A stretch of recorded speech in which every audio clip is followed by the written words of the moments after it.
My Lovelies. Today I'm here with my beautiful friend Bella. Hi guys. And we're doing a bit of a different video. We're talking about studying at King's College and why Bella, as an international student, chose King's College. Bella, do you want to introduce yourself quickly, your background, and we can get into it? Hi, I'm Bella. So I'm from Australia, but I grew up in the Philippines, and I'm in second year at King's. I do international development, and I met Sharon in Chinese class. Yeah, both woman 会说汉语?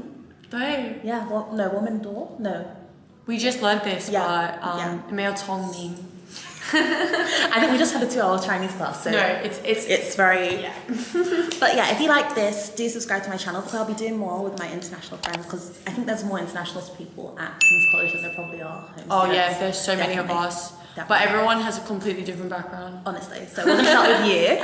What country are you an international student from? I'm an international student from the Philippines. So what made you choose London King's College over all the other options? Well, for me, I really only chose it for very vain reasons because I came here on holidays in like 2022 and my dad and I walked past and we're like, ooh, that's really pretty. You think the school's pretty? Yeah. I think the school looks run down as hell. What? No, from the outside. From the outside. Oh, sorry, yeah, sorry. From the outside, the school is. No, because my dad and I walked past and we were looking because potentially we wanted me to go to uni in the UK. Okay. But the only option was Australia or the UK. But then when we walked past, they were having like an open day. So we just went and we looked at like Somerset House and everything, and I was like, this is perfect. I feel like Blair Waldorf type of energy, so that's why I picked here. Did you see the Christmas thing go up yesterday? I saw bare people on Instagram post the Christmas tree in Somerset House. They like launched it yesterday. Oh, the skating. And it lit up, and they'll skate, and all that stuff launched yesterday. That's the good thing about going to school next door to Somerset House, though. It's very pretty. That's kind of the only reason I picked it, to be honest. Taking to school because it's pretty. That is definitely something. And they also had the quarter on it. Oh, okay. Yeah, I think obviously when you study like humanities and stuff like that subjects, it's very hard to find good schools that do it really well. Yeah, and my course is a pretty new course. It's international development, so it's only like the last 5 years or so. Do you want to go into what international development is for the people that don't kind of know? So international development is basically the process of turning a third world country into a first world country, and just talking about like different factors that are keeping third world countries down and what makes a first world country successful. Okay, perfect. Let's get into the next question. How would you describe the differences in lifestyle compared to back home? I think that living here is the trenches. It is so expensive for what you're getting, isn't it? No, so I pay so much fees because obviously international. It's like 25,000 now, isn't it? I'm not exactly sure what it is, but I know it's like crazy. Yeah. But living at home is like, obviously it's the same for even home students. Like you're at home, you're with your family. You don't really have to pay for as many things. And like obviously like it's very different. Like I never experienced winter before I moved here. Oh yeah, Malaysia is just hot all year round. Yeah, even in Australia it's pretty hot as well. And like I'd never been on public transport either because we don't really have like a good one in the Philippines either. Okay. So it was like a lot of different like crazy things moving, but it is super fun here actually compared to the Philippines, I'd say. In what like there's way better parties to go to, there's so many different types of people to meet, way better shopping, way better food, you know. Okay. The things that matter. Okay, next question. How did you adapt to things like British weather, public transport and food? I know you said that thing about you don't have a good public transport line in Malaysia. Well, the public transport was actually the best part about moving here because it's so easy to get everywhere. I say that compared to New York, our public transport's a dream. New York is like the something 54th. Something. I honestly didn't think the subway was that bad, and I think that it was way cheaper. Like it's expensive here, whereas in New York it was like £1 to get anywhere. Like yeah, you get the day pass, the metro day pass. Oh, you can just tap your card now, and it doesn't. You know how in there's zone 1, 2, and 3 in London, you can go all the way to zone 3 for like $1. Okay. But no, adjusting the public. In London, that's like £7. Not gonna lie to you guys. Yeah. No, adjusting to public transport here was pretty easy. Like it was a little bit hard at first to like know the names of the stations, but I feel like that became quite second nature. The weather I still haven't gotten used to. Today I walked out of my house in a t-shirt and did not bring a jacket because I just wasn't thinking, and I had to run back home. It started the day at -2 this morning, I think. Like it was insane. Yeah, no, I'm just not good at winter, but we're getting there. I got the vitamin D pills to simulate sunlight. My mum's always like, yeah, you need to drink the vitamin D. I'm thinking. Anyway, next question. How would you describe the workload? Is it more or less than you expected? I actually think it's way less than I expected. In first year, I did nothing. Don't tell my parents. In first year, like I had like one essay every month, and that was it. Oh, bro, all I did was the readings. I didn't do the recommended reading. I didn't do the recommended readings. I did the core readings because I realized if you don't do the core readings, you come into lecture, you don't know what the hell is going on. No. So I do them. Okay, cool. Next, have you found any unique opportunities at KCL that you wouldn't have had elsewhere? Or is our school just together? No, I swear there is opportunities. I just don't go for them. Go for them. You know what? I would say that one big opportunity is actually studying like Mandarin because there is that. Oh yeah, this is free and you get to do a language, which is good. Really cool, and you can get to like a good standard. So now we're intermediates. The intermediate is still really struggling for me. Oh my god, our teacher looks at us like we're dumb. Not as bad as my last year one. My last year one would look at me like, how the hell did you get here? Like, so bad. But like, we're intermediates, and like, I know that they do the exchange program every semester. I think Gold Chart do an exchange program is coming up, isn't it? If you want to do semester 2. But the exchange is to Sydney, where I'm from, so. No point. Yeah. Okay, next question. Was it easy or difficult to make friends as an international student? I think it was mad easy. Really? Yeah, because like, I think that's really important to go to accommodation in your first year. Because they're never Accommodation, okay. So you just like made friends with people in your building, and then also there was like that Instagram thing where you can meet people before you move. Like it's KCL Fresh is like the Instagram. Oh yeah. So like my best friend now, I literally met her on the Insta. Oh nice. And then yeah, I think it was mad easy. I feel like it would actually. I didn't make any friends in my course though. You know, I didn't make any friends in my course to my second year either, actually.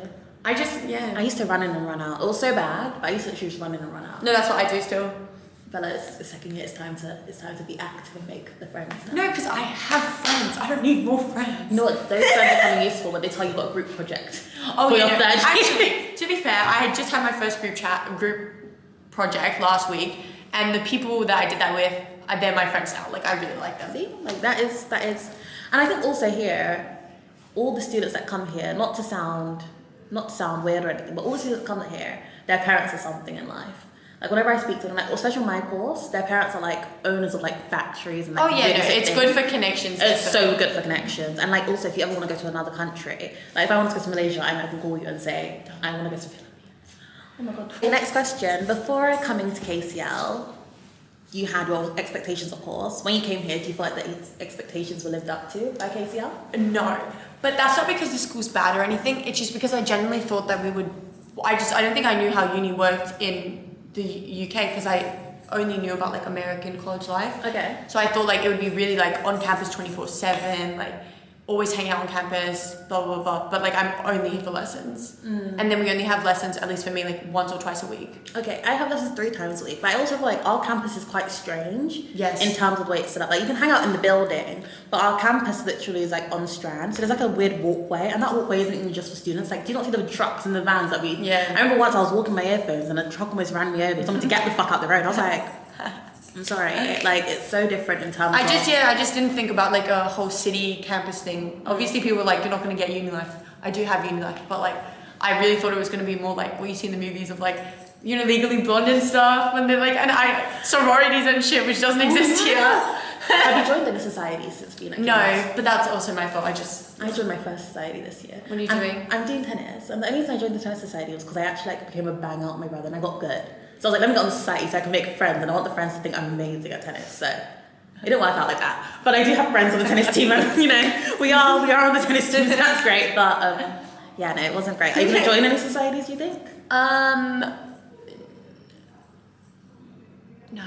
I think we have like 256 though. There are a hell of a lot of societies. Yeah, I mean, I went to like the society fair and stuff, but then also I'm busy. I got work and stuff, so I just really probably don't have time. Okay, so how do you find balancing work and school while being in the second year or while being at uni in general? I think it's fine. I just like the only thing I struggle with is I'm so tired. So I find finding time to do like homework is a struggle for me because I either have to do it really, really early in the morning or on weekends. Because I'm working pretty much every night. So, and then the nights I'm not working is a Friday night where I want to go out. So it's just homework's the problem. But like I do sometimes do it on the weekends or just wake up early and do it. Okay, so do you have any cool spot recommendations for the students that are incoming, KCL students that for going out? Because you were saying you go out and you're out here. We're actually still yet to do a night out. We need to do a night out. We do need to do a night out. I mean, personally, I'm a slut for Soho. I love it there. You said I'm with ballers. I'm in Soho 24/7. Yeah, no, I love going to like. Have you been to Ronnie Scott's Jazz? I haven't been to any bars that are not in Mayfair. I can't lie. I'm not a clubbing girl. You're a Mayfair girl. I'm a Mayfair girl only when my boyfriend will book a table because those Mayfair clubs are. Facts, if your boyfriend wants to book a table, let me know. I'll be there. I'm a Mayfair girl when it comes to the little sketchy promoters in your DMs, like, Yeah. hey, Do you want to come out and babe, have a good bring night? your friends. I'm like, I'm there. No, yeah. I can't be a Mayfair girl because I physically London streets and heels. Yeah, don't go together. That's why whenever I go to a Mayfair club, at least there's a table to sit down at. You know, you can't stand. But if you know you can walk in heels and go out for a night, but let's just Soho. Next question: have you formed friendships with people from other cultures? If so, how has that impacted your experience? Well, I think that prior to King's, I was friends with majority cultures because I went to an international school. So, the culture though, I guess, would be British. Like making friends with British people has been the funniest thing ever because I love the slang so much. Okay. The British slang and everything, and I feel like it was like a culture shock, low key, because I didn't expect British people to actually sound like British people. Like, I know that sounds so stupid, but I didn't expect like the accent and like roadmen and like all this slang and everything. So it was mad funny actually. I can imagine though, if you're coming and there's like, someone's like, what do you want? No, I remember in like the first like few weeks of school, I was learning from like a few of my friends like a bunch of British slang, and I would just repeat it back to them, and they're like, that does not sound right coming from you, and it was so funny. I still get that till this day. If I say anything, everyone's like, don't say that again. I'm just like, okay, sorry. Okay, let's go into advice for international or future international students. What's one piece of advice you'd give to international students coming to study in London? Well, this is not like about studying or anything, but it was the most stressful part of moving here. Get your visa sorted out months in advance. Don't leave. I left it to like the last possible minute. Oh my God. And I've heard this from so many people. Everyone's like, nah, I just dealt with it whenever. You have, as soon as you get into Kings and you know you're going there, get your visa, because it takes forever and you can like get denied entry and have to like spend so much money flying home and then flying back in. I've heard a lot about visas from actual friends on my course and stuff like that. Does it prohibit you from going to other countries? Because I remember I was trying to go to Paris with a friend and she was like, she has to get a visa for Paris. And it's like, it depends on your passport. Okay, so you can't, but for the visa situation, when you're studying here, you can just jump to. Yeah, you can do other whatever countries. you want. It just like, for example, your friend might have had a passport that you would need a visa to go Paris. Okay, because you were saying with the visa, like they sometimes limit where you can go outside of just being in the UK if your visa's full. Obviously, her passport's Chinese. Yeah, so then she would need a visa for Paris. She was like, even when they go to like. Because I need a visa. Yeah, same. To go to Spain. If you don't have an EU passport, you need a visa to go anywhere. Not so funny. I no longer have an EU passport because obviously the British Okay, left the EU. maybe- But I think we have No, sort of you guys. queue that says. You don't need. If you have a British passport, you don't need a visa. Okay, next question. Is there anything you'd wish you'd known before arriving aside from the visa situation? I wish I'd known that from the months of October to January, you want to kill yourself. June, there's no sun, guys. Guess what time it is? It's 6:12. Okay, it's 6, but it looked like this at 4. 3 o'clock. 3:30. It's already going down. I wish I knew about the weather. I also wish I knew. Oh. I don't know. I just wish I knew like what the UK was like. I wish like I knew like more about. Yeah. Honestly, my other issue was the grocery stores. That stressed me out. They don't have anything you want in there. What would you want though? Like all the grocery stores are like the tiny little ones. Okay. At least where I live. Like last year we had the huge grocery store, which is fine. Okay. But my issue is like the little locals, and you can never get like your full. Everything you want, yeah. Yeah. Like Sainsbury's, local Tesco Express. Yeah. Those things are not giving you everything you. No. And it's expensive as well. They're You also get Express expensive. prices. Yeah. Okay, so would you have like wish you looked at what was kind of near in the facility? Yeah, I wish I picked a better location to live in because I only live in between a Tesco local and a Sainsbury's local. What accommodation would you recommend then? Do you know accommodations well? I liked Scape. Scape. That's where I lived last year. Is that accommodation? Yeah. Okay. But that's the only one I knew because I knew that Great Dover Street Yeah, I've heard about that. and Stamford Street are kind of nasty. I've heard about Bloomsbury too, but I don't know. There's one in Bloomsbury. Yeah. Oh, I like Bloomsbury. Because the girl I play tennis with on the weekends, her accommodation is there and they have a tennis court. They have a free tennis court if you're a tennis person coming. Oh, to my study there. accommodation last year had a free basketball court, mini golf, cinema, cafe, and more.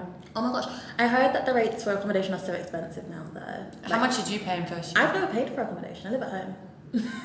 I Really? live at home. How far away is that? 20 minutes, half an hour. I live in South. Literally. Rich girl. Hey. I wish. No, literally, like I've never lived. I couldn't Don't even. post. But literally, when I see my international friends and speak to them, they talk about how much they're paying. Like, one's in that prestige living, right? £500 a week. What? £500. You know, prestige living, the private one down the road. 3 hours later. Those are all the questions we have. Bells, do you have any questions for me? Why did you choose King's? Oh, because this is actually the best school in the UK to go to. It like, is. as in being in London. Oh, you didn't like UCL? You know what the thing with UCL is? It just doesn't give. It doesn't give like if you would say to an employer, "I go to UCL," it doesn't give that they know what that is. Really? I don't think so. Like LSE. Oh, LSE, but that's hard to get into. KCL is like everyone knows King because it's on the Strand. You know what I mean? But actually, when I was actually applying for uni, I didn't really know what LSE was properly. Which is so dumb because I really could have just gone and explored. But also, I went to King's because my brother never got into King's, so I really wanted to go for him. No, I'm so hoping my brother doesn't get into King's. He literally applied yesterday. Obviously, I want him here in London, but I don't want him to do better than me in life. Oh. Type of energy. No. I was thinking that is dark. No, but yeah, I went to King's because my brother applied and didn't get in, and he wanted to go. And I know he really wanted to go. So I was like, and you're doing what I'm doing. no, but like I'm going to play homage to my brother. You said don't come here and show me up, but I want him to go to friggin' Queen Mary or something. that's a good university. Yeah, but is it far? it's in Manila. I don't know where that is, so it must be far. You live here. I don't know where anything is. Please, me and Uber go together real well. No, me too. I got an email saying, Bella, congratulations on your 100th 5-star ride. Oh. And I was like, No, you know what? It's not even me. My boyfriend is so rude to the Uber drivers. Like, internationalists, don't be rude to the Uber drivers here. Like, you'll struggle to get a ride if your rating is like below a 4.5. I think once the Uber driver didn't drive directly where we were, so like round the corner, you know, they're like, oh, I'm here, and they're not here. My boyfriend like got on the phone, started cussing him, and after I got like 1 star, I think, and I was like, no, that's not good. Don't be mean to don't be mean to anyone, actually. No, yeah, if you want to give a little bit of no, but London people are quite mean. Walk with passion, walk with pace. You didn't tell them about walking. I already did that. Philippines walk with pace already. No, but I have incredibly long legs, so it doesn't matter for me. In London, if you want to get round and you want to get round successfully, you need to walk with. Yeah. What do they call it? Conviction? Like you can't walk. I just walk with aggression. Like I shoulder. I walk like. Do you think London's turned you aggressive? My friend was saying she feels like after being in London after 3 years, she feels like she's gotten more. Aggressive. I was already like that. Like in Manila, people walk so slow, and I don't. So I'd be walking like. But I never shouldered anyone in Manila. But once I got here and people started shouldering me, I guess yes. Yeah. Well, I hope you enjoyed this video, and thanks. Bells for coming on to talk about the Philippines. I hope you enjoyed this video and I hope this is useful to any international students incoming. There'll be other countries too, but today we've tackled the Philippines. So yeah. Also, she said the dried mangoes from the Philippines are great, so I'm excited to try those when she comes back. I am buying them, bro. They're spending.